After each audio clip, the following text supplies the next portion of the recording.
Entahlah. Okey.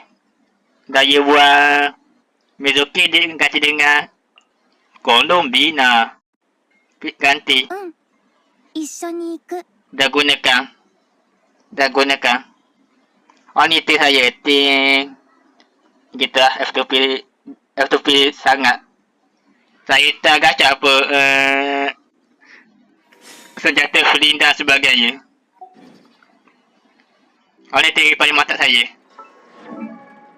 Oh ni dia pakai ni weapon standard weekend 3 dan with 5% normal attack speed. Dan macam dia 12%.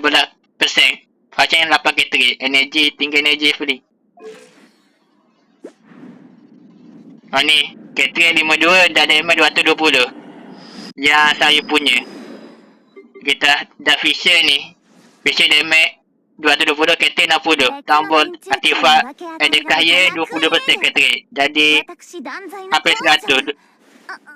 Hampir 100. Ni suka. Macam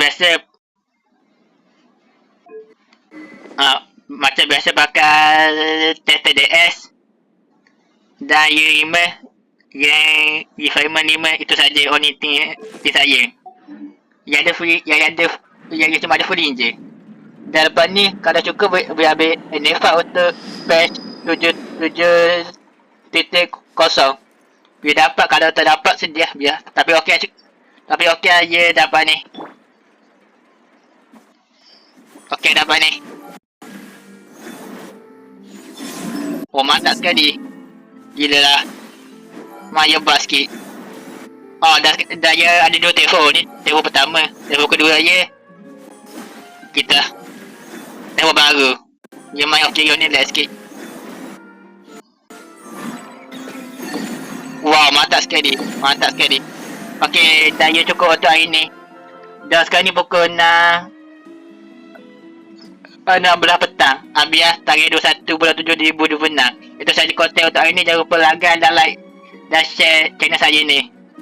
Ini untuk hiburan saja. Mantap sekali. Dah menang gitu saja. BT76 tenggelam sekali. Boleh simpan untuk Odek dan NFA untuk patch 7.0. Itu saja sekali. Terima kasih. Dan semoga gacha kau semua wangi sekali ya. Dapat BT rendah. Saya walaupun tinggi tapi menang. Tak kalah. Mantap sekali, saya gembira. Itu saja. Bye bye. Itu saja. Bye bye. Wow. Channel AMTG.